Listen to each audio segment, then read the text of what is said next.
다윗이 오늘 하나님 말씀 앞에서 참 제대로 된 매를 맞고 또 벌거벗고 아주 수치를 당하고 또 참 부끄러움을 당하는 그런 말씀을 읽었습니다. 사실은 이 부끄러움은 사실은 다윗이 자처한 그런 부끄러움이 자기가 자초한 내용입니다.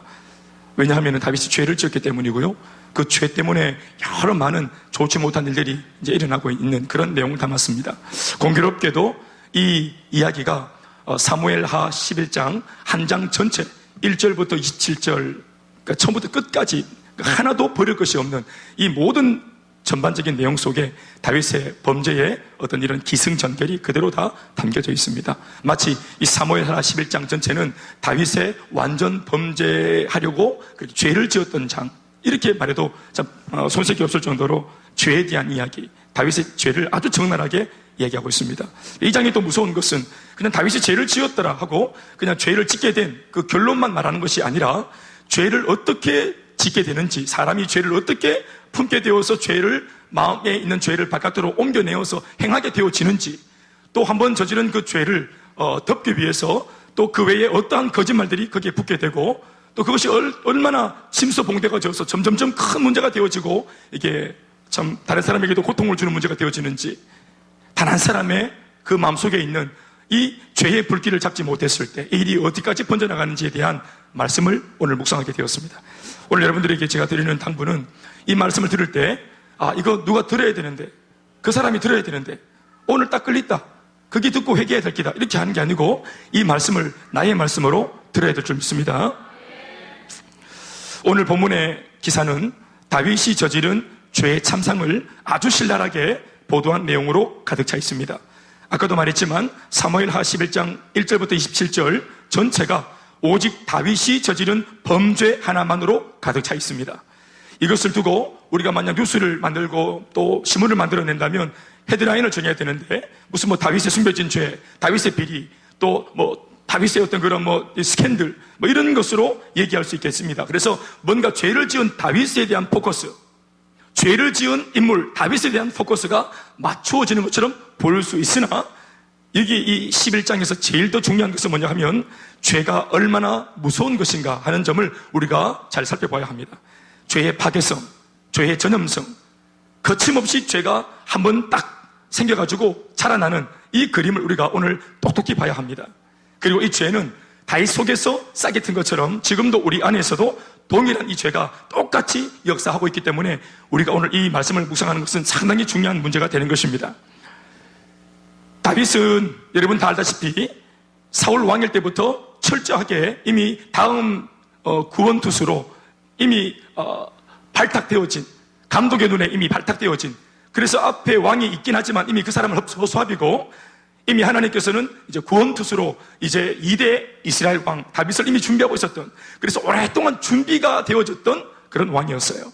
다윗 그러면 딱 붙는 타이틀이 준비된 지도자, 준비된 왕. 그러니까 20년을 준비했으니까 얼마나 왕으로서 나라를 잘 통치하고 다스릴 수 있겠습니까? 아멘, 아멘. 또 이 20년을 하나님께서 준비시키시고 또 그렇게 여러 가지 내용들, 그 소양들을 갖추게 했으니까 얼마나 역사의 무대 위에 올라왔을 때 잘하겠어요. 그래서 다윗을 기대하는 눈빛들이 더 반짝거렸던 거예요. 다윗이 주목을 받았던 거예요. 다윗은 20년간이나 준비된 왕이었어요. 그것을 증명이라도 해 보이듯이 다윗이 왕이 된 이후에 곧장 했던 일이 뭐냐면 이스라엘 주변 모든 우상의 본거지였던 수많은 이방 족속들을 모조리 정리해서 일망타진한 것입니다.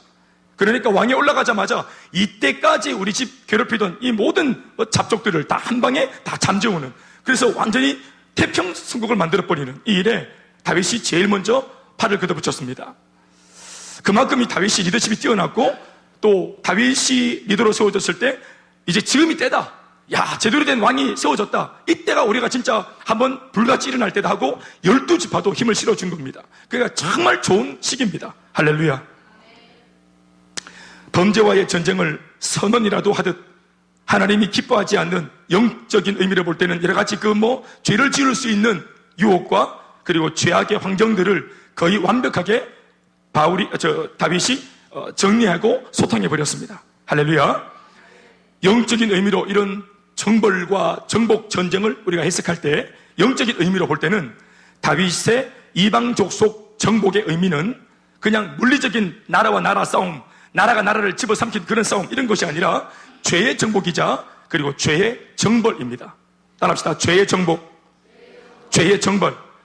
사랑하는 여러분, 우리가 여기서도 우리가 오늘 본문 말씀에 서두로 지금 읽고 있는 부분이지만 깨달을 것이 있습니다. 뭔가 하면 하나님의 사람은 우리가 다 사람이기 때문에 성령이 충만할 때가 있는가 하면 또 다음날 성령이 안 충만할 때도 오고, 안 충만한 정도가 아니라 성령이 소멸될 때도 오고, 은혜에서 완전히 멀어질 때도 있습니다. 사람의 인생은 알 수가 없기 때문이죠.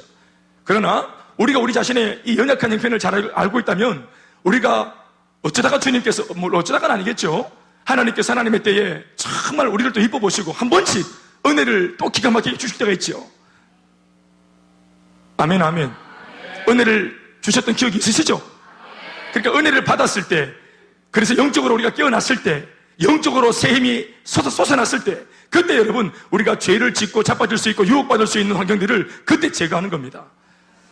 주변을 그때 정벌해야 되고 그때 정리해야 됩니다. 하나님의 은혜를 주실 때 죄 지을 수 있는 환경을 정리해야 되는 거예요. 우리에게 힘을 주실 때, 아멘입니까? 개인도 마찬가지고 가정도 마찬가지고 부부도 마찬가지고, 하나님이 은혜를 주실 때, 맨정신으로는 사랑한다는 말을 못하는 남편한테 은혜를 주실 때, 그동안 진짜 못했던 말이지만 사랑했었다고, 사랑을 계속 해왔다고, 오해하지 말라고. 그리고 지금 내가 이 하는 말, 지금 내가 이 말하고 내일 아침에 다시 내가 헷갈려 할 수 있지만 오늘 이렇게 말하는 이 모습이 정상적인 내 모습이라고, 이 모습을 기억해달라고. 내가 다음날 또 헷갈려 가거든 그거 가지고 실망하지 말고 지금의 이 모습이 내 모습인 것을 기억해달라고. 은혜 받았을 때, 힘을 주실 때 우리가 도전을 해야 되는 거예요. 교회도 마찬가지입니다. 하나님이 교회에 은혜를 주시고 성령의 바람을 불어넣어 주시고 영적인 기류를 타고 영적인 대세가 만들어졌을 때, 힘 주실 때 교회는 세상을 도전해야 되는 것입니다.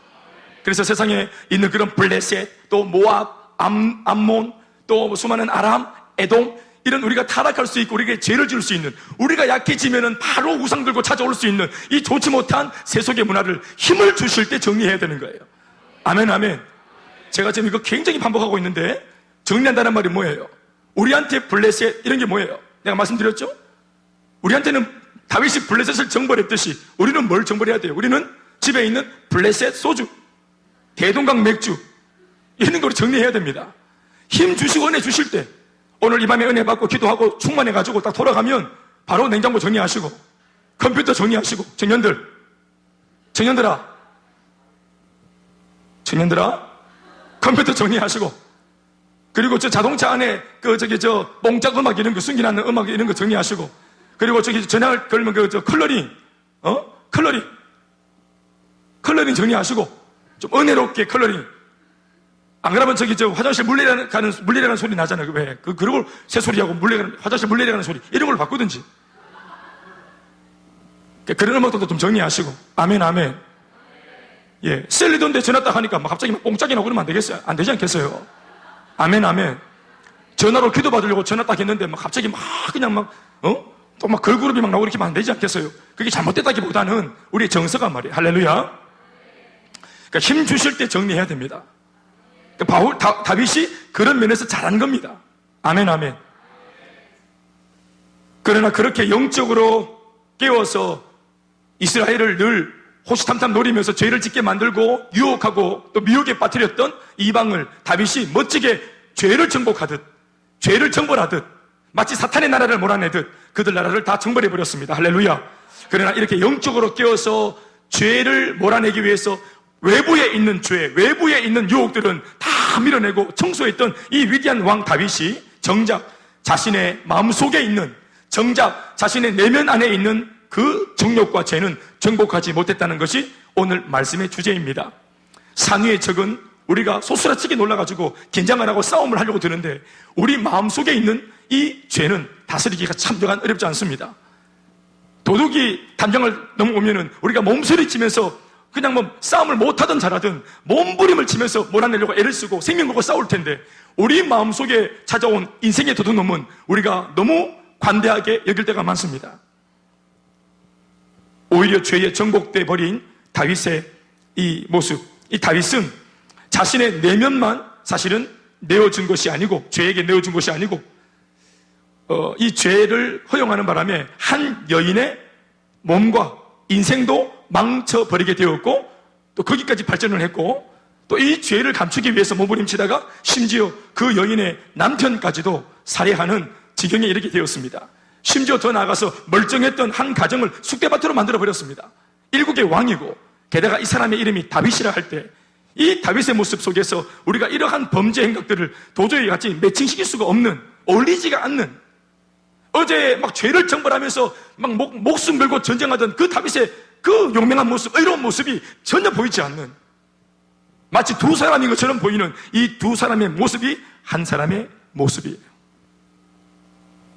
지금으로 말하자면 성폭행범이었고 그는 살인교사범이었고 그리고 가정파괴범이었습니다. 그러니까 이런 많은 좋지 못한 혐의들을 다 뒤집어 썼습니다. 그만큼 심각하고 무서운 범죄를 저질렀습니다. 직권남용죄까지 추가되어지고 더 이상의 타이틀을 이 죄목에 이 죄명을 붙일 수 없을 정도로 너무 큰 죄, 많은 죄를 지었습니다. 그리고 그 죄 하나하나가 심각했습니다. 더 충격적인 것은 다윗이 죄를 짓는 동기와 타이밍이라고 합니다. 죄를 짓는 동기와 타이밍. 그러니까 어떠한 분위기에서 어떠한 타이밍에 다윗이 죄를 짓고 또 어떻게 지었는가 하는 이 죄의 내용이 오늘 본문 말씀에 소상하게 다 드러나 있습니다. 저는 개인적으로 이 다윗의 죄를 묵상할 때 이게 다윗의 죄인가, 나의 죄인가, 우리의 죄인가, 어떤 면에서는 이렇게까지 성경 속에서 한 죄에 대해서 참 이 죄의 기승전결을 적나라하게 드러내놓은 것이 또 있을까 싶을 정도로, 그래서 바로 그런 측면 때문에 오늘 이 본문 말씀을 읽을 때 우리 속에 있는 이런 숨겨져 있는 죄악들이 아주 삭기도 모르게 마치 개구리가 찬물에 들어갔다가 달구는 불에 그냥 점점점 온도가 높아감에 따라 뒤집어지는 것처럼 말씀을 쭉 묵상하면서 다윗의 행각을 쫓아가다가 우리의 죄를 발견하게 되는 그런 유익이 있는 것 같아요. 할렐루야. 우리 안에 있는 오늘 이 부분이 다윗의 이야기와 함께 잘 그려지길 바라고요. 첫 번째, 다윗의 죄를 지었던 동기와 타이밍, 이게 심각하고 무서운 죄인데 이게 왜 더 심각한 죄일까?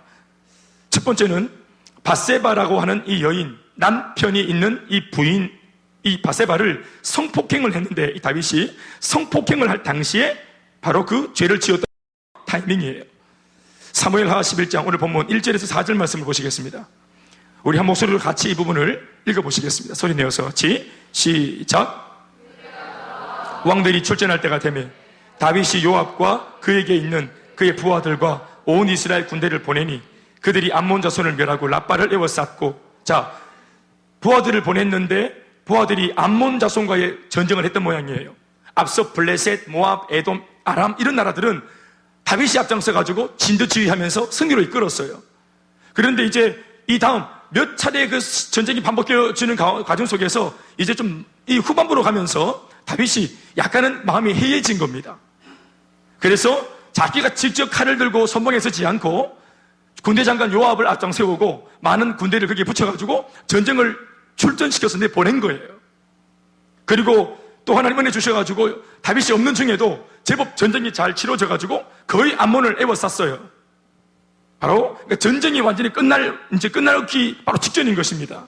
잘 되고 있습니다. 지금 나름대로 지금 일반 평신도들이 목회자 없이 열심히 해가지고 제법 엄청난 성과를 거두어내고 하나님 앞에 영광 돌릴 만한 그런 엄청난 지금 쾌거를 거둔 겁니다. 거의 다 한 99% 다 만들었습니다. 이때 이제 다윗이 가서 기도해주고 마지막 정점을 찍으면 되는데 다윗이 어떤 마음이 있냐면 그럴 마음이 전혀 없습니다. 본문 말씀 보시면 그들이 암몬 자손을 멸하고 라빠를 에워쌌으나 이런 지금 잘 되고 있는 환경 속에서 다윗이 어떻게 하냐면은 예루살렘에 그대로 있더라 합니다. 이런 대목을 여러분들이 눈여겨봐야 됩니다. 다윗이 예루살렘에 그대로 있더라. 여러분, 현장에 들어가지 않습니다.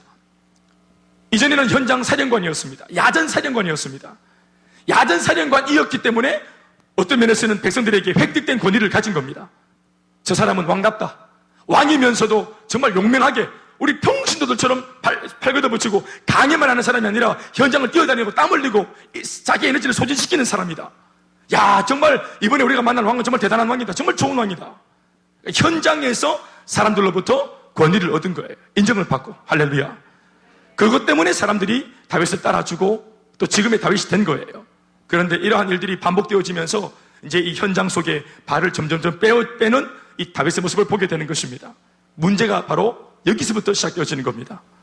하나님께서 엄명하신 주변에 있는 이방국들을 정벌하는 일을 마칠 때까지 끝까지 충성되게 감당해야 되는데, 이게 이제 어느 정도 하다 보니까 나도 했지, 나도 할 만큼 했지, 내가 왕이 되어서 언제까지 이걸 내가 다 해야 되겠나 하는 이런 마음을 갖고 해이한 마음을 갖게 되니까 이게 이제 마귀가 볼 때 나름대로의 틈이 되었던 모양이에요. 교회도 마찬가지입니다, 여러분. 교회가 1세기로부터 3세기 사이에 핍박을 모시게 받을 때, 그래서 핍박과 박해를 받아서 예배 한번 드리기도 목숨 걸고 예배를 드려야 할 정도로 카타콤에 숨어가지고 가축들, 짐승들의 껍데기 벗겨서 그 가축들의 털옷을 뒤집어 쓰고 마치 들짐승처럼 그러면서 동굴을 왔다 갔다 하면서 로마인들에게 눈에 띄지 않으려고 그 동굴 속에서 그렇게 예배를 드릴 때는 정말로 기독교가 살아서 불꽃이 튀었습니다. 할렐루야. 그들이 얼마나 살아 있었는지 몰라요. 그래서 광계 전도를 했는데 변변찮은 예배당도 하나 없었는데도 불구하고 이 기독교가 불신자들의 눈에 그렇게 매력적으로 보이고 그렇게 믿고 싶은 아주 가치 있는 그런 신앙으로 보였단 말이에요. 그래서 카타콤에 숨어서 로마가 지근지근 핍박하고 밟았을 때 나중에 그 콘스탄틴 대제 때 313년 그 BC 313년이죠. AD 313년이죠. 그때 이제 기독교 국교화 해가지고 이 기독교인들을 다 땅굴에서 나오게 했더니 그때 나왔던 기독교 인구들이 굉장했다는 말입니다. 핍박하고 박해하고 지근지근 밟았는데 기독교는 더 불꽃을 살랐습니다. 할렐루야. 그러니까 밟으니까 기도하는 거예요. 10명의 목을 베면은 100명을 전도하고 100명의 목을 베면 순교시키면 1000명이 그것 때문에 전도됐습니다. 할렐루야. 그러니까 이 사람들의 이 확산되는 부흥의 불길을 끌 수가 없었던 거예요. 밟으면 더 살아나니까, 죽이면 더 막 생겨나니까. 개인도 마찬가지입니다.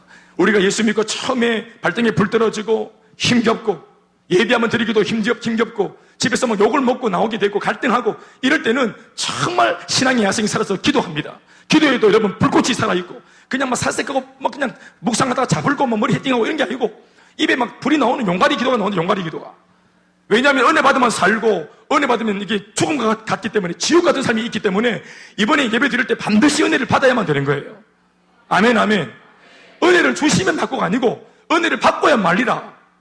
그래서 하나님께서 굉장히 좀 어려운, 당황스럽고 어려운 그런 상황들이에요. 은혜를 줄 수밖에 없는 상황이에요. 아멘 아멘. 그때 그 개인은 살아있습니다. 기도하는 그 개인이 살아있습니다. 그 속에 신앙의 야성이 살아있고 타협이 없습니다. 신앙의 연조가 짧은데도 예배 드릴 수 있고 신앙생활 할 수 있는 환경이 더 열악한데도 신앙이 더 살아있는 겁니다. 그러나 오늘 다윗처럼 이렇게 이제 할 만큼 했다, 우리도 할 만큼 했지, 이만하면 됐지 할 때 그때 이제 문제가 만들어지는 거예요. 오늘 본문이 뭐라고 말하고 있어요? 1절, 2절, 3절 말씀에 다윗이 그의 침상에서 일어나 이제 왕궁 옥상에서 거닐다가 산보하고 있는 겁니다. 그 산보를 하니까 집에 쉬고 있으니까 산보가 하고 싶고 산보를 하니까 여인의 목욕하는 소리가 들리고 여인의 목욕하는 소리가 들리면은 모른 척하고 이러고 딱 돌아서야 되는데 갑자기 숨을 더 죽이고 뒤꿈치를 들고 까치발로 붙어가지고 어딘가 막 올빼미 눈을 해가 찾고 두리번두리번 찾고 그리고 찾아서 보고 봤으면 에그머니나 하고 고개를 돌려야 되는데 눈을 더 크게 뜨고 그걸 묵상하고 그리고 심히 아름다워 보이는지라 이렇게 이제 느끼고 이제 막 이렇게 음미까지 하면서 돌아와가지고 사람을 보냅니다. 중요한 것은 이게 자기 마음에만 있는 음욕이 아니고 정욕이 아니라 이 정욕을 행동으로 옮기기 위해서 점잖게 이렇게 이제 뭔가 진도를 빼는데 전령을 보내요. 보내가지고 이걸 다 수소문해서 알아보게 만듭니다. 이 목욕하는 이 묘령의 여인이 누구인지 알아보니까 딱 시장을 털어보니까 전쟁에서 싸우고 있는 우리아 장군의 부인이라는 거예요. 그러니까 그 말은 뭐예요? 전쟁터에서 싸우고 있는 우리아의 부인이다. 여기서 오는 정보가 뭡니까? 지금 남편이 없다는 거 아니겠어요? 지금 남편이 없다는 겁니다. 아, 싸우고 있는 장군의 부인이냐? 아, 그래. 참 열심히 참 잘한다. 이러고 이렇게 칭찬해줘야 되는데 열심히 싸우고 있는 우리아의 부인이다 이러니까 딱 떠오르는 것은 이게 자기 죄를 짓겠다는 마음을 먹으니까 다른 게 눈에 안 들어오고 아, 남편 없다. 이게 남편 없는 여자다. 이게 딱 들어오는 거예요. 그러니까 남편 오기 전에 빨리 일을 진행시켜야 되겠다 해서 전령을 보냅니다. 또 또 보내가지고 말씀에는 점잖하게 데려온 것처럼 보이지만 거의 끌고 왔습니다. 여러분, 왕이 오라 하는데 누가 안 오겠어요? 그러니까 자유로운 게 아니고 끌려온 거예요. 그래서 막 샤워하다가 갑자기 막 목욕탕을 두르고 이러다가 있다가 그냥 급하게 끌려온 겁니다. 그리고 이제 바로 오늘 본문이 적고 있기를 4절을 읽어보시기 바랍니다. 시작. 다윗이 전령을 보내어 그 여자를 자기에게 데려오게 하고 그 여자가 그 부정함을 깨끗하게 하였으므로 더불어 동침하며 그 여자가 자기 집으로 돌아가니. 그러니까 짧은 한 이제 이렇게 시간을 보내고 난 뒤에 여자는 돌아갔는데 성경이 중요한 내용을 하나 적고 있죠. 그 여자가 그 부정함을 깨끗하게 하였으므로 동침을 할 수 있었다 이렇게 말합니다. 이게 무슨 말인가 하면은 뭐 대충 알아듣겠지만 월경이 끝난 겁니다. 여인이 이제 이 월경이 끝나서 이제 부정함을 깨끗하게 했다. 이게 그렇게 이제 표현하는 것인데요. 그러니까 동침할 수 있게 된 거예요. 그리고 나서 5절을 보니까 그 여인이 임신을 했다. 이런 보고가 들어옵니다. 그러니까 월경을 끝내자마자 다윗이 이 여자를 범해서 아기를 가졌으니까 이 여자 아기가 누가 아기예요? 자기 본 남편의 아기일 리가 없는 거예요. 이게 이제 다윗과 관계에서 태어난 지금 잉태된 아기인 겁니다. 그러니까 다윗이 모르고 있지만 이게 자기가 저지른 죄의 흔적이, 자기가 저지른 죄의 증거가 지금 남은 거예요. 그러니까 성경이 이런 것들을 기가 막히게 적고 있다는 거예요. 단서입니다. 단서. 그러니 보십시오. 밧세바를 성폭행할 당시의 동기와 타이밍을 보세요. 이런 죄 안에 있는 이 죄질을 저지른 것보다도 죄를 짓게 된 동기와 과정이 얼마나 이게 죄의 질이 악한가 보세요. 여러분, 마음속에 사람인지라 우리가 죄의 유혹을 받으면, 유혹을 하고 눈에 보이면 그런 눈에 본 상이, 잔상이 내 머릿속에 남을 수 있죠. 안 그래요? 제가 이렇게 봤을 때 오늘 찬양인도 한 우리 최영수 집사가 오늘 참 아주 댄디하게 잘 입고 왔다. 오늘 참 예쁘게 잘 입고 왔다. 아주 그냥 보니까 또 스마트해 보이고 사람이 아주 깔끔해 보이고 좋아 보인다. 눈에 보인 거고 귀에 들린 것이니까 목소리 참 좋다. 찬양 참 잘한다. 또 보기 참 은혜스럽다. 이렇게 말할 수 있죠. 그런데 이렇게 볼 수 있는데 예배 마치고 우리가 딱 접근해서 노 집사 볼 때 저 집사 오늘 너무 참 괜찮아 보이는데 오늘 집에 가지 말고 우리 저 803바퀴 돌고 잔잔할까? 모 집사가 이렇게 이제 입으로 이걸 입 밖에 내뱉으면 이게 이제 사건이 되는 거예요. 마음으로 우리가 괜찮다 할 수 있어요. 괜찮다 할 수 있어요. 그런데 이걸 입 바깥으로 내뱉고 이게 이제 행동에 옮기는 순간 사건이 되는 겁니다. 그 사건이 되어지면 스토리가 만들어집니다. 그 속에 마귀가 틈타서 이 스토리를 완전히 역전시켜서 하나님께서 전혀 기뻐하지 않고 또 심지어 자기가 처음에 말을 했을 때는 진짜 팔공산에 가서 커피 한잔 하는 게 목적이었는데 이게 마음대로 안 되는 거예요. 커피를 마시니까 또 더 막 좋아 보이고 더 이제 계속 이제 커피 2잔 마시게 되고 계속 이제 커피를 또 많이 마시고 잠도 안 오고 이러니까 또 헛짓하고 이렇게 되는 겁니다. 아까 말했지만 여러분, 죄의 환경을 계속 정벌하는 것이 다윗의 지혜입니다. 블레셋, 모압, 또 에돔, 아람. 다윗의 지혜가 뭡니까? 신앙이 약해지는 이스라엘이 되어지면은 이들이 치고 들어온단 말이에요. 그러니까 힘을 주실 때, 은혜 주실 때 이런 이방 국가를 정벌하는 거 잘한 것입니다. 아멘입니까? 그런데 중요한 것은 다윗 자체가 자기 속에 있는 이 죄, 또 이런 어떤 죄의 여지, 또 어떤 여인이 눈앞에 보였을 때 이것을 거절할 수 있는 힘이 없는 거예요. 이거를 제어할 수 있는 힘이 없는 거예요. 나라와 나라의 싸움에서는 몰아내고 이겨냈는데 내 마음속에 들어온 이 밧세바, 은밀한 밧세바는 못 밀어내는 거예요. 골리앗을 향해서는 돌을 던져서 골리앗도 때려잡은 다윗이 골리앗과는 비교도 안 될 만큼 연약하고 부족해 보이고 힘이 없는 이 연약한 여인 밧세바 하나를 이기지 못하는 거예요. 그래서 이 죄를 키워가고 은근히 그렇게 진도를 빼고 그리고 죄를 몰래 아무도 모르게 죄를 짓고 그리고 그 여자를 돌려보냈단 말이에요. 만약 이 여자가 임신이 안 됐다면 이 죄는 그대로 하나님만 아는 이야기가 됐을 거예요. 그리고 다윗이 회개도 안 했을 거예요. 그리고 이 여인도 침묵한다면 우리아도 몰랐을 거예요. 그 나라 모든 백성들이 다윗은 만만이요 이러고 노래를 부르고 있는데 자기들이 그렇게 존경에 맞지 않는 그 다윗이 이런 흉악한 범죄자, 죄를 은폐한 사람이라는 것을 아무도 모르고 있다는 것은 이거는 속이는 거죠.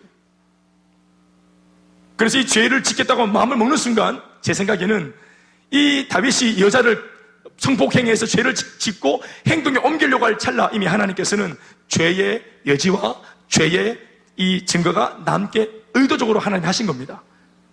악의가 착상되게 하나님께서 의도적으로 그렇게 하신 겁니다. 여러분, 우리가 행복 모임 가운데 있어요. 저도 목회하는 가운데 있고 우리 대부분의 성도들이 다 사역하는 가운데 있습니다. 여러분, 우리가 한 번씩 쉬고 싶을 때가 있죠. 그러나 여러분, 쉬는 것도 우리가 프로페셔널하게 과감하게 쉬어야 하는데, 우리가 잘 쉬는 것, 잘 자는 것, 잘 먹는 것은 이 다음에 더 잘 사역을 하기 위해서입니다. 사역을 잘하기 위해서입니다. 주님께 쓰임받기 위해서 내 몸을 프로페셔널하게 관리하기 위해서 과감하게 쉬어줘야 되고, 과감하게 잠을 자줘야 되고, 과감하게 기도에 시간을 투자해야 되고. 아멘입니까? 자는 시간에 시간을 할애해야 되고, 쉬는 시간에 시간을 할애해야 됩니다. 그리고 방학이 있을 때는 가족과도 좋은 시간 보내야 되고. 할렐루야. 그러나 우리가 쉬는 것조차도 사명자는 이후에 하나님께서 나를 부르실 때 즉각적으로 달려가기 위한 준비하는 과정이라고 보시면 옳겠습니다. 아멘, 아멘. 그러니까 쉬는 것도 정말 우리가 잘 쉬어야 되는 거예요. 쉬는 것도 잘 쉬어야 되는 거예요. 훈련을 해도 안 되니까 막 때리치아부가 이거 씹어야 되겠다 좀. 이렇게 쉬는 게 아니라 정말 정점을 찍고 달려갈 길을 다 가고. 목사님, 그럼 누가 쉬겠습니까? 내 말이 그 말 아닙니까? 정말 최선을 다했고, 정말 몸이 저 사람 진짜 사역하는 이번 시즌에 정말 쇠진했다. 정말로 쇠했다. 야, 저거는 쉬줘야 된다. 여러분, 이것은 지가 말 안 해도 만천하가 다 합니다. 저 정도는 쉬줘야 된다는 거. 주님도 알고 계시고. 그때 이제 우리가 이제 손을 펴고 쉬는, 정말 당당하게 쉬는, 그 쉴 때는 부끄럽지도 않아. 당당하게 쉴 수 있는 거예요. 아멘, 아멘. 그런데 내가 이거 그냥 자기 자신이 안 돼가지고 그냥 못해 먹겠다 하고 쉬는 것은 이게 발전적인 쉼이 안 돼요. 제가 하는 말이 어떻게 여러분들이 들리는지 모르겠지만 이게 정말 확실한 얘기입니다. 제가 사역을 하면서 봤을 때 1년 동안 교사를 했던 사람들이, 나 목사님, 나 다음에 교사 좀 쉬고 싶어요. 제가 옛날 부목사로 있을 때 고등부 쉬고 싶어요. 또 뭐 중등부 교사 쉬고 싶어요. 중일학교 교사 쉬고 싶어요. 그렇게 해서 그 말을 들어줘가지고 쉬었던 사람들은 그 다음에 1월, 2월, 3월 달에 전부 다 사람들이 비리해졌습니다. 한 해를 다 못 채우고 3개월 못 넘기고 거의 신앙이 다 바닥나서 예배도 거의 찍을까 말까, 교회도 잘 안 보이는 그런 사람이 다 되었습니다. 물론 우리 가운데 그런 분이 없으시기 바라지만 이게 보편적으로 우리가 봤던 그림이에요. 그리고 그들도 나중에 말합니다. 목사님, 그래도 내가 교사라도 해가지고 주일날 영적인 텐션이 걸려가지고 아침 일찍 일어나서 교회에 억지로라도 왔기 때문에 그만큼의 작년에는 신앙이 있었다고 말하는 사람들의 말을 얼마나 많이 듣는지 몰라요. 그게 장치예요. 오늘 여러분, 우리가 이게 목사인 저도 마찬가지고 세리들도 마찬가지겠지만 우리가 타이틀 딱 거두어지면은 지금처럼 하겠습니까? 타이틀 없이 우리가 무관으로도 이렇게 지금처럼 하겠습니까? 셀리더 안면 맞추고 목회자 안면 맞추고, 그러니까 새벽에 나와서 몸부림쳐서 알람을 막 12개씩 막 맞춰가지고 막 집사람까지 합쳐가 막 24개가 울리고 이래가지고, 걔가 얼마나 힘들었는지 몰라. 걔가 빨리 좀 일났으면 좋겠는데 걔가 죄도 없는 걔가 새벽마다 계속 일어나니까 밤잠 설치고 애가, 그래서 뭐 눈이 푹 들어가서 오전에 보면은 푹 수면을 못 해가지고, 그러면 햄스터는 지금 낮밤에 바뀌어갖고 지금 낮에는 안 나와. 이제 또 막 그 알람 때문 아니겠어요? 목회자가 이거 그냥 알람 안 해도 일어나고 이렇게 해야 되는데 성령 충만해가지고 제가 참 부족해서 알람으로 계속 때려줘야 일어난다. 그러니까 이런 저 같은 사람이 목회자의 타이틀을 내리면은 내가 새벽기도 하고 이렇게 하겠나 이 말입니다. 자, 안 하죠? 우리 안 합니다. 그렇게. 그건 누구라도 마찬가지입니다. 무관이 되어지고 타이틀이 내려가면 지금처럼은 못합니다. 물론 나름대로 기본을 지키겠지만 지금처럼은 못합니다. 사랑하는 여러분, 그 다윗이 쉬겠다 할 때, 이때 이제 이걸 참 하나님께서 주시는 마음으로 정말 사역을 위해서 더 잘하기 위해서 쉬는 것이 아니라 그냥 쉬는 겁니다. 그냥 자기 생각으로 쉬는 겁니다. 게다가 지금 한참 전쟁이 막 지금 소용돌이 치고 있고 지금 급변하는 지금 그런 국제 정세 속에서 지금 쉬면 안 되는데 자기는 쉬겠다는 거예요. 그러니까 여기에 이제 마귀에게 여지를 주는 겁니다. 바세바 늘 그 시간에 목욕했어요. 그런데 다윗이 평상시에는 그 시간에 늘 싸우고 밖에 있었기 때문에 거기서 뭐 누가 목욕한다고 몰라요. 거기 쉬고 그날 거기 혼자 고요하게 남자들 다 빠지고 고요하니까 저 멀리서 샤워하고 물이 막 쏟아지니까 그게 막 물이 다 멀리서도 들리는 거예요. 이게 공명을 쳐가지고 샤 하면서 밧세바를 성폭행할 당시에 이런 분위기를 보십시오. 두 번째, 다윗이 죄를 짓는 동기와 타이밍이에요. 죄를 은폐시키려고 할 당시에 다윗의 모습입니다. 11장 5절부터 9절까지 말씀입니다. 한번 보시겠습니까? 같이 읽어야 되겠습니다. 한 목소리로 5절부터 9절까지 길지만 읽어요. 시작. 같이 한 목소리로 시작.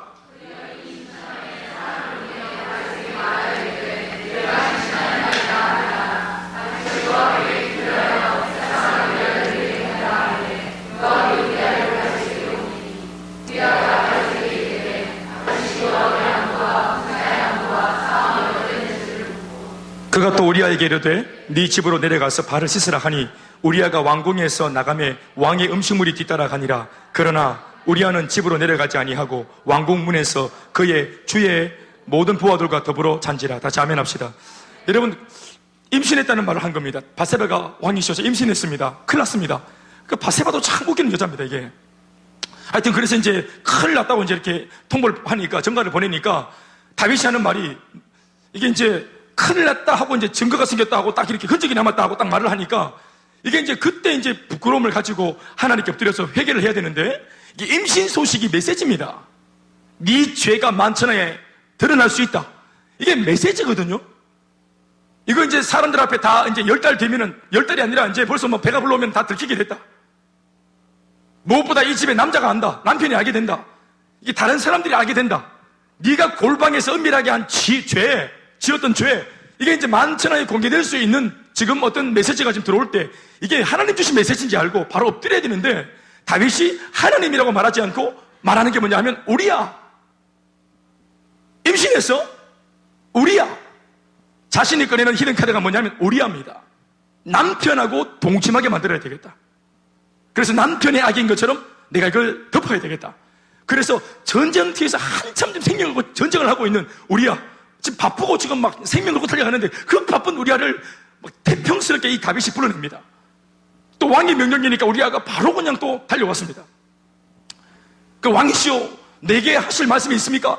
또 이 우리야는 충성된 사람이기 때문에 지금 전쟁에서 지금 목숨 걸고, 이때까지 우리야가 봤던 다윗은 생명 걸고 전쟁하던, 하나님의 명을 이루기 위해서, 완수하기 위해서 목숨 걸고 전쟁하던 왕이었기 때문에 리더십을 믿고 있었다 이 말입니다. 그래서 다윗이 나를 부를 때는 필히 오늘 하는 이 암몬과의 전쟁에서 내가 무언가 해야 될 역할이 있기 때문에 부르지 않겠나.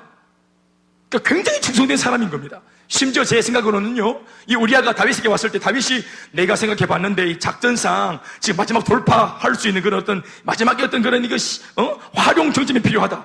그러니까 우리아야, 네가 미안하지만 네가 테러 조직들 자살 폭탄 터뜨리듯이 너 이 폭탄 조끼 입고 너 과감하게 몸을 불살라서 너 죽어버려라. 나라를 위해서, 주님을 위해서. 여러분, 우리아는 다윗이 이러한 명령을 내렸어도 아멘하고 몸에 폭탄을 두르고 달려갔을 사람이에요. 아멘입니까? 우리아의 성정을 우리가 읽었지만 보세요. 정말 충성된 사람이에요. 다윗이 불러가지고 하는 말이 막 음식을 먹이고 또 분위기 좋게 만들어서 칭찬을 막 하면서, 나 있잖아, 니도 알다시피 요압이 얼마 전에 아버님을 막 죽이고 그랬잖아. 나 걔 별로 마음에 안 들어. 나 언제 걔를 막 좀 갈아치울 거야. 그런데 요압을 딱 갈아치울 때 내가 제일 관심 있는 게 너다, 우리아야. 나 우리아 너를 아주 눈여겨보고 있다. 그러니까 너 참 잘하고 있어. 내가 너한테 특별 보너스 휴가를 줄 테니까 너 오늘 그냥 집으로 돌아가서, 내가 보니까 너 부인 혼자 있다 하는데 그 부인하고 좋은 시간을 보내라고. 그리고 딱 보내게 하고 게다가 음식까지도 딱 따라 보냅니다. 그 음식이 뭐예요? 신혼 첫날 밤 같은 분위기를 만들기, 그런 무드를 만들기 위해서 뭐 포도주, 또 뭐 밴드, 그리고 노란 조명, 빨간 조명입니까? 뭐 이런 것들, 또 잠옷, 모든 준비를 다 해가지고 딱 세팅을 해가지고 딱 보내주는 겁니다. 특별 보너스라고. 그런데 우리아가, 이 왕이 그렇게 딱 자기를 선대하는데 딱 돌아서서 마당을 딱 놓으면서 그냥 부하들과 함께 있는 텐트에 들어가서 자버립니다. 그래서 다윗이 찾아가서 왜 이러냐고 물었더니 그가 하는 말이 가관이죠. 지금 우리 군대 장관 요압은 생명을 걸고 싸우고 있고 나의 모든 지금 동기들이나 전우들은 다 생명 걸고 싸우고 있고 심지어 지금 나와 같이 잠시 왕의 명령 때문에 이 지금 예루살렘에 들어와 있는 우리 부하들은 이 전부 다 마당에서 자고 있는데 텐트에서 자고 있는데 내가 어떻게 안락한 침대 가서 자겠냐고. 나 그렇게 할 수 없다고. 그래서 자기는 아내 얼굴도 안 봐요. 그러고 그냥 여기 텐트에서 잠을 잤다 하는 거예요. 그래서 임금이 이러시면 안 되겠다 싶어가지고 술을 먹입니다. 술을 막 먹여가 취기가 있게 만들어가지고 그래가지고 막 꼬셔가지고 막 보내려고 막 대리 택시가 막 보내려고 하는데도 그 째리가 술에 취해가지고 있는데도 이 우리아가 텐트에서 자고 집에 안 가버립니다. 자기 뜻대로 안 되는 거예요. 다윗이 자기 뜻대로 안 돼. 다윗은 정말 좋게 하려고 했어요. 그런데 우리아가 뜻밖의 중정으로 다윗의 그 간사한 잔꾀에 놀아나는 인물이 아닌 거예요. 여러분, 이거 얼마나 대단한 일입니까? 내가 지금 왕으로 있는데 내 측근 중에서 이렇게 충성되고 우직한 일꾼이 있다. 이런 우리아 하나 있으면 진짜 막 그냥 그 나라 우리합니다, 진짜. 뭐 볼 것도 없어요. 이렇게 충성되다, 충성돼. 이분은 양육을 받았는지, 세계비전 제자대학 2학기를 졸업했는지, 아울리치를 갔다 오고 단기 선교를 갔다 왔는지는 모르겠지만, 정말 그렇게 충성될 수 없어요. 우리도 아무리 충성되지만 휴가 주면 휴가 가거든요. 저도 휴가 주면 휴가 갑니다. 근데 그렇게 안 하겠다는 거예요. 정말 충성된 거예요. 이런 일꾼이 하나 있다는 거 정말 기쁨이에요. 근데 자기가 죄악 가운데 있고 정욕에 지금 눈이 멀고 또 죄를 뒤집어 쓰고 있는 바람에 자기 옆에 하나님이 붙여주신 이 소중한 일꾼을 못 알아봅니다. 참 얼마나 눈이 어두운가 보세요. 이런 일꾼을 몰라봐요. 이런 일꾼 하나가 얼마나 중요한데 일꾼을 못 알아봐. 진짜 일꾼이란 말이에요. 자기가 죄가 충분하니까 못 따라보는 거예요. 그래서 계속 머릿속에 막 이 짱들을 굴리다가 결국은 내놓은 마지막 아이디어가 뭐냐면은 이거 죽여야 되겠다. 내가 저지른 죄를 알게 될 테니까 차라리 이 장군을 죽여버려야 되겠다. 이게 다윗의 어처구니 없는 결론입니다. 이게 두 번째 모습입니다. 죄를 은폐시키려고 할 당시에 이 다윗의 행동과 또 타이밍과 동기를 보십시오. 또 세 번째, 다윗이 죄를 짓는 동기와 타이밍이 악한 것이 뭐냐? 죄질이 나쁜 게 뭐냐? 우리아를 죽여요. 우리아를 죽이려고 할 당시의 모습입니다. 사무엘하 11장 14절 15절 두 절의 말씀 다 같이 소리내어서 함께 읽어보시겠습니다. 14절 15절 시작. 다윗 아침이 되매 우리아의 손에 들려 요압에게 보내니 그 편지에 써서 이르기를 너희가 우리아를 맹렬한 싸움에 앞세워두고 너희는 뒤로 물러가서 그로 맞아 죽게 하라 하였더라. 이게 편지 속의 내용인데 내용은 한마디로 말하면 요압 군대 장관한테 보내는 편지인데 이 편지를 장군이 딱 들여다보면 한마디로 말하면 내용이 뭐냐 하면은 방금 편지를 들고 온 이 우리아를 죽이라는 겁니다. 그것도 가장 치열한 접전지에 소규모의 대원들하고 같이 들어갔다가 이 우리아만 혼자 덜렁 남겨놓고 나머지 아군들은 다 뒤로 빠져서 적군들과 말도 안 되는 싸움을 싸우다가 맞아 죽게 내버려 둬라. 그렇게 해서 죽여버려라. 요압이 볼 때는 우리아가 무슨 죽을 죄를 졌나? 숙청하는 겁니다. 숙청. 피해 숙청. 무슨 죄를 졌길래 이렇게 비참하게 죽게 만드는가? 의문스러웠지만 알 수 없으니까. 그런데 더 가관인 것은 다윗이 얼마나 자기 죄에 덮겠다고 다른 거 생각을 안 하니까 사람이 잔인해지는 거예요. 우리아가 여러분이 충성된 일꾼이 편지를 들고 가는데 세상에 이 편지 안에 들어있는 내용이 편지를 들고 가는 자기를 죽이려는 편지라 말이에요. 자기를 죽이려고 말하는 사형 선고가 내려진 이 서류를 들고 자기가 가고 있다 이 말입니다. 그래서 우리아가 숨 떨어져 죽는 순간까지 우리아는 여러분 왜 죽는 줄 알았냐 하면은 나라를 위해 내가 존경하는 다윗을 위해 싸우다가 나는 순국하는 것이다 라고 생각하다가 죽었어요. 비참한 게 뭡니까? 자기가 왜 죽었는지 몰라요. 의문사예요. 의문사. 자기가 왜 죽는지도 모르고 죽었어요. 그리고 사랑하는 자기 아내의 뱃속에 다른 남자의 아기가 들었다는 것 이것도 모르고 죽었어요. 전쟁에 나온 통에 자기 사랑하는 아내 얼굴도 한번 못 보고 죽었어요. 기변 한번 못하고 죽었어요. 이렇게 비참하게 죽도록 다윗이 모든 과정을 본인이 이 플랜을 짜서 만들어 놓은 거예요. 이유가 뭐예요? 이토록 한 사람을 잔인하게 몰아붙인 그 모든 이유가 뭐예요? 내 죄 덮겠다는 것 때문에. 내 죄를 덮겠다는 것 때문에. 내가 부끄러움 안 당하려고, 내가 난처함 안 당하려고, 내가 난처해지지 않기 위해서, 내가 모면하기 위해서 다른 사람들 누구든지 어떻게 되든지 아무 상관없다고 말하는 이 다윗이 우리가 알던 그 다윗 맞습니까? 마지막 네 번째, 다윗이 죄를 짓는 동기업 타이밍. 우리아 죽었습니다. 그리고 전사 통보를 받았습니다. 우리아의 전사 소식을 접한 그 이후에 보여주는 다윗의 모습입니다. 사무엘하 11장 24절로 오늘 끝절까지 말씀 다 같이 읽어주시기 바랍니다. 함께 활 쏘는 자들이 다 같이 시작. 왕의 부하 중 몇 사람이 죽고 왕의 종 햇사람 우리아도 죽었는. 다윗이 전령에게 이르되 너는 요압에게 같이 말하기를 이 일로 걱정하지 말라. 칼인 이 사람이나 저 사람이나 삼키느니라. 그 성을 향하여 더욱 힘써 싸워 함락시키라 하여 너는 그를 담대하게 하라 하니라. 우리아의 아내는 그 남편 우리아가 죽었음을 듣고 그의 남편을 위하여 소리내어 우니라. 그 장례를 마침에 다윗이 사람을 보내 그를 왕궁으로 데려오니 그가 그의 아내가 되어 그에게 아들을 낳으니라. 여기까지 합시다. 우리아의 전사 소식을 접한 뒤에 다윗이 뭐라고 말합니까? 전령이 우리 지금 싸우다가 우리아 장군, 왕이 총애하는 우리아 장군이 전사했다는 말을 딱 하니까 다윗이 하는 말이 뭡니까? 전쟁 중에 사람 죽는 거 여사지. 칼은 이 사람이나 저 사람이나 휘두르다 보면은 누구든지 죽게 돼 있는 기고, 전쟁통에 뭐 장군도 죽고 뭐 사병도 죽고 일반 사병도 죽고 다 죽는 거지. 아무 걱정할 거 없다. 뭐 장군 하나 죽었다고 너희도 그렇게 뭐 쫄 거 없다. 이렇게 이제 하면서 아주 거짓되고 위장되어서 이 죽음을 포장합니다.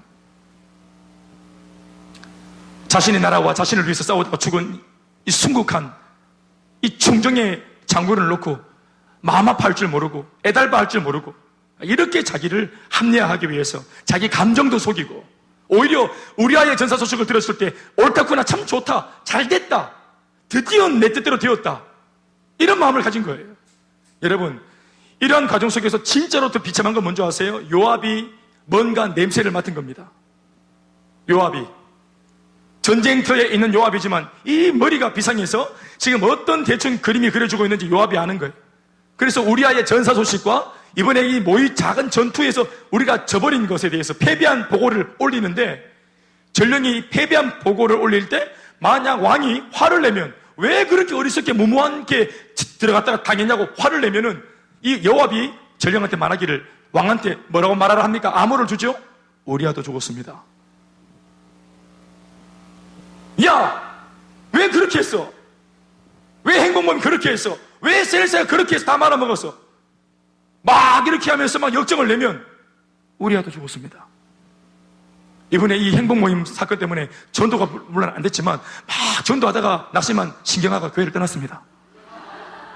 드디어 신경아가 교회를 떠났습니다. 신경아가 교회를 안 나온다 합니다. 암호입니다, 암호. 다윗이 우리아가 사라지길 바랬습니다. 전쟁에 이기고 말고 관심 없었습니다. 우리아가 죽길 바랬습니다. 내 식구, 나를 위해 싸우고 있는 내 사람, 소중한 사람, 누군가에게는 소중한 남편이고, 누군가한테는 소중한 아들일, 누군가한테는 소중한 사비이고, 누군가한테는 소중한 아빠일 그 우리아.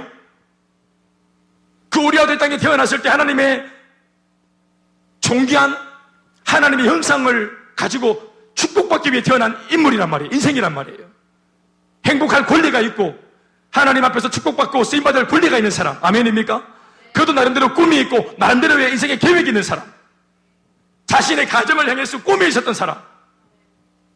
그런데 다윗이 자기 죄를, 그건 말도 안 되는 그 한순간 불장난해서 저지른 그 죄를 감추자고, 이 말도 안 되는 죄를 감추자고 이 사람의 인생 전체와 꿈과 이 사람의 평생 쌓아 올렸던 수많은 눈물과 앞으로의 계획과 이 모든 것들을 한순간 다 무너뜨린 겁니다. 이용하려고 들지 이 사람 한 사람이 얼마나 소중한 사람인지 계산하지 않습니다. 누군가에게는 소중한 사람이에요. 다윗이 함부로 할 수 있는 사람이 아니에요. 우리가 행복 모임을 할 때 그 베스트, 여러분 내가 복음을 전하고 말고 이게 안 되기 때문에 뭔가 내 마음대로 안 되기 때문에 함부로 무시해서는 안 돼요. 세일 사역하다가 어떤 성도가 있는데 이건 내 마음대로 안 된다고 우리가 함부로 판단해서 재단해서는 안 되는 거예요. 누군가한테는 소중한 인생이고 소중한 사람이에요.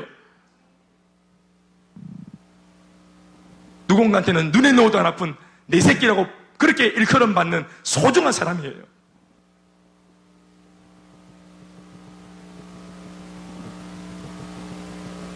우리아의 전사 소식을 접한 뒤에 다윗은 더 기고만장, 어떤 면에서는 기고만장해서 야 이제 드디어 산을 넘었다. 그리고 여러분 마지막 27절이 이게 11장 28절이 없어요. 27절 마지막 말씀이 이렇게 끝나버린단 말이에요. 사무엘하 11장 1절에서 27절 이 한 장 전체는 다윗의 범죄 사건, 오로지 다윗의 범죄 사건 하나, 그 하나의 범죄 사건의 기승전결 전말이 다 이 한 장에 담겨 있습니다. 그렇다고 할 때 참으로 이 한 장은 부끄럽고 민망하기 그지없는 말씀의 장이에요. 그러니까 사무엘하 11장이 한 장만 찢어버리면 다윗은 고개를 당당히 들을 수 있는 그런 입장인데 이 사무엘하 11장 한 장의 기록 때문에 다윗은 지금 발목이 잡혀버렸습니다. 다윗도 그런 사실을 알고 있었던지 이 모든 것을 통째로 은폐시키려고 했고 완전 범죄로 마무리해서 잘 포장하려고 했습니다. 완전 범죄. 우리아 죽이고 완전 범죄. 우리아의 전사와 그 불쌍한 충신의 미망인을 자신이 왕으로서 나를 위해 싸우다가 죽은 그 충신의 남은 미망인을 비록 내가 왕이지만 한 남자의 여자였던 이미 처녀가 아닌 그 여자, 그럼에도 내가 이 충신을 아낀다는 마음을 보여주고 어필하기 위해서 보란듯이 그 미망인을 자신이 아내로 거두어주고 보살피는 듯한 이러한 모양새로 위장하려고 했던 것이 그것입니다. 진실은 뭡니까? 진실은 뭐예요? 전사입니까? 우리가 전사한 겁니까? 우리가 살해당한 겁니다. 그리고 미망인을 보살펴주는 것입니까? 배려하는 것입니까? 간통입니다. 그럼에도 이 범죄는 다윗 왕과 바세바의 결혼으로 신분을 초월한, 왕이 배려한 바람에 신분을 초월한 결혼이라는 모습으로 아름답게 마무리가 되는 듯 이 장의 마지막 27절 말씀은 이렇게 마무리 기사를 적고 있습니다. 27절 상반부, 그 장례를 마침에 다윗이 사람을 보내 그를 왕궁으로 데려오니 그가 그의 아내가 되어 그에게 아들을 낳으니라. 말씀이 만약 이렇게 끝났다면 진짜 그건 성경이 아닙니다. 겉으로 볼 때는 아름다운 드라마인 것처럼 보였지만 네 군데나 거짓이 그대로 드러나 있습니다. 27절 한 절에 네 군데의 거짓이 바로 드러나 있습니다. 첫 번째가 뭐예요? 장례입니다. 장례를 왜 했습니까? 왜 장례를 치러줬습니까? 자신의 죄를, 또 자신의 양심의 가책을 무마시키고 또 사실은 자기의 마음을 위로하기 위해서 양심의 가책이 되니까 우리가 장례를 치러준 겁니다. 거짓된 장례예요. 이거 국가수로 보내야 되는 겁니다. 이 장례가 다윗이 저지른 사례를 지금 덮고 있는 거예요. 위장된 장례입니다. 거짓이에요. 또 죽고 난 뒤에, 장례를 끝내고 난 뒤에 여자를 데려왔다 했습니다. 데려온 겁니까? 끌고 온 겁니다. 자기 발로 걸어왔을지라도 내용적인 면에서는 끌려온 겁니다. 어쩔 수 없어서. 아내를 삼았다 했습니다. 아내입니까? 결혼했으니까 아내가 되는 것입니까? 간통죄입니다. 이거 간음죄입니다. 그리고 그 여자가 아들을 낳았습니다. 이 아들이 축복의 존재입니까? 두 사람이 결혼해서 얻은 축복의 결론입니까? 죄의 결론입니다. 그런데 놀라운 것은 이 사실을 전혀 모르는 일반 이스라엘 백성들은 이 네 가지가 거짓임에도 불구하고 이렇게 네 가지를 이렇게 진행하고 있는 다윗을 보면서 이 네 가지 일로 오히려 더 다윗 왕을 칭송하고 반기고 박수하고 갈채를 보낼 만한 그런 모양새로 보여줬다는 것이 문제인 것입니다.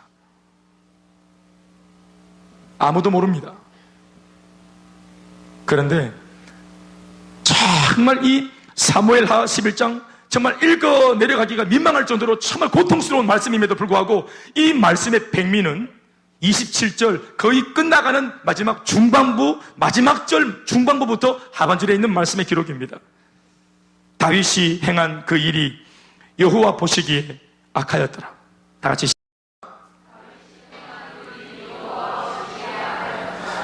아들을 낳으니라 그러면서 막 마침표가 지키려고 하는데 숨가쁘게 바로 문이 딱 닫히려고 하는 순간에 이 11장 문이 닫히려고 하는 순간에 하나님께서 급하게 카드 하나를 싹 집어넣어서 이 구절을 다시 마무리 짓게 했는데 그게 하나님이 알고 있다 하는 마지막 구절을 넣어놓은 겁니다. 내 알고 있다. 만약 이 구절이 없었으면 완전 범죄입니다.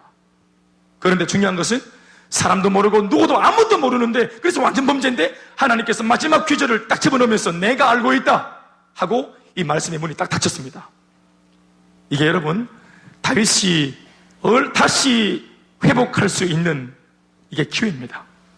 하나님께서 이 전말을 다 알고 있다는 것이 이게 어떤 면에서는 다윗한테 충격적인 것이기도 하지만 하나님이 다윗을 고치시고 회복시키시고 돕기 위해서 이 말씀을 넣어놓은 겁니다.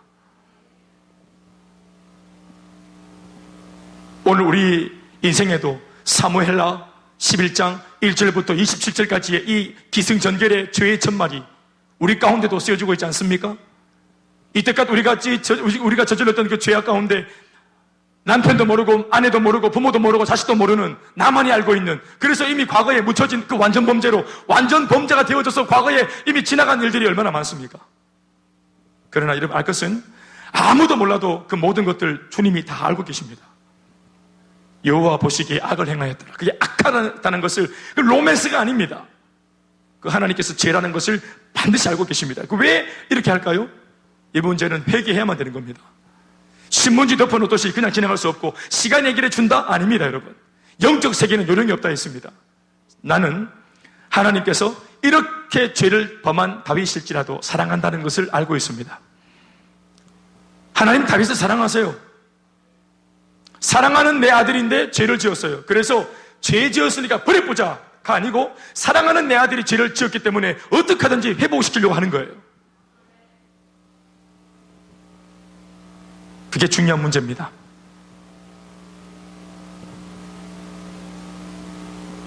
잘하나 못하나 행위를 보고 검증해서 잘하면 사랑하는 것이 아니라 이미 하나님이 다윗을 사랑하기로 마음을 먹으셨어요. 그래서 사랑을 하고 있는데 사랑하는 내 아들이 잘못 살 때 사람 잘못 봤다가 아니라 사랑하는 내 아들이 잘못 살고 있는 것이 하나님의 아픔이 되어지고 다윗의 부족함이 하나님께 상처가 되어지고 그래서 하나님께서 어떠한 모양새로든지 이 다윗이 제발 이 죄를 깨닫고 알아서 회복하기를 회개하고 새로워지기를 간절히 바라시는 거예요. 이것이 여러분 오늘 우리를 향한 주님의 사랑입니다. 사탄은 정죄하고 참소하고 고소해서 하나님 보십시오. 하나님께서 이렇게 아들 예수를 죽이고 피값 주고 산 아들이 이 모양입니까? 이게 목사입니까? 이런 사람이 세리듭니까? 이게 하나님께서 기뻐하시는 사람입니까? 아이고 예수님, 아이고 이런 사람들을 위해서 죽으셨어요? 고작? 그래서 이런 사람하고 뭐 같이 작당해서 나를 몰아내려고 하시는 거예요 지금? 이게 다윗이 하는 말이에요. 이것이 사탄이 하는 말이에요. 고작 이 땅을 복음화시키는 당신의 프로젝트에 제일 중요하다고 말하는 그 히든 카드가 이 별 볼 일 없는 예루살렘 이 어부 출신들입니까? 고작 베드로? 나 괜히 쫄았네. 나 예수님 와가지고 막 제자들을 모을 때 되게 쫄았는데 나 얼마나 대단한 사람들이 일꾼인가 봤더니 뭐 이런 시원찮은 사람들이 제자예요? 이런 사람, 이런 목사, 이런 교회를 데리고 지역복음화, 민족복음화, 북한 선교, 세계 선교 12전선에 하나님 디자인하신 건강한 교회를 세우고 탁월한 제세상 살자를 세우겠단 말입니까? 복음화 시키겠단 말입니까? 웃기는 소리 하지 마세요, 하나님. 얘네들 바세바 카드 하나 내놓으면 다 자빠질 애들이에요. 얘네들 결혼 문제, 직장 문제 카드를 내놓으면 다 자빠질 애들이에요. 청소년들 성적 문제, 학업 문제 꺼내놓으면 신앙, 은혜, 비전, 사명 없어. 다 무너져요. 마귀가 잘 알아요. 밧세바 카드, 다윗이 밧세바 카드 앞에 맥을 못 춘다는 걸 다윗이, 마귀가 너무 잘 알아요.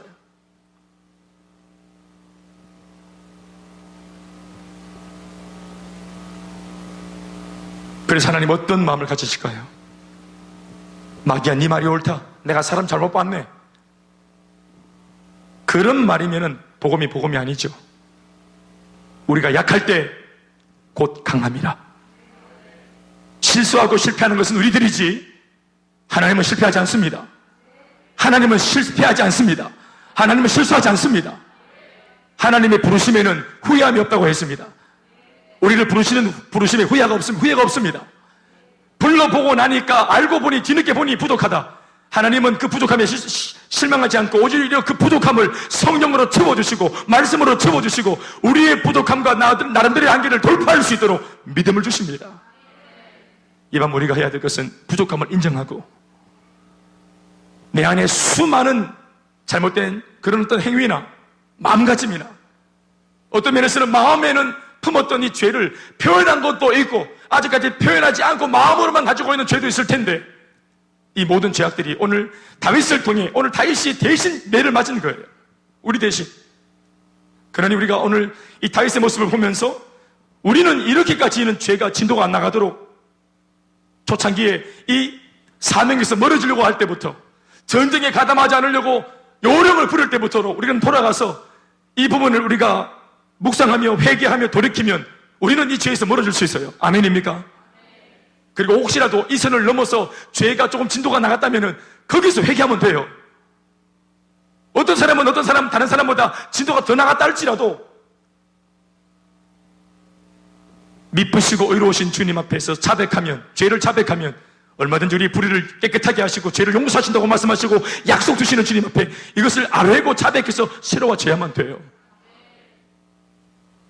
오늘 금요일 밤은 그래서 이러한 주제를 가지고 우리가 기도하려고 하는데요, 우리 안에 있는 이 모든 죄 문제가 복음의 능력으로 주 예수의 십자가와 보혈의 능력으로 처리가 되길 바랍니다. 중요한 것은 하나님을 신뢰해야 합니다. 그리고 오늘 우리가 입 바깥으로 선포하고 기도하는 순간 용서된다는 사실을 신뢰하고 믿어야 합니다. 아멘이십니까? 오늘 이 말씀 우리 마음속에 받으면서 이 이야기가 나의 이야기인 줄 알고 함께 기도하고 응답받는 놀라운 밤이 되시고 이 기도를 통해서 이 밤 나갈 때는 우리 몸과 마음과 인생의 깃털처럼 새털처럼 가벼워지는 은혜가 있기를 주의 이름으로 축원합니다. 역전되기를 주의 이름으로 축원합니다. 아멘이십니까? 우리 함께 찬양하시고 함께 기도하시겠습니다.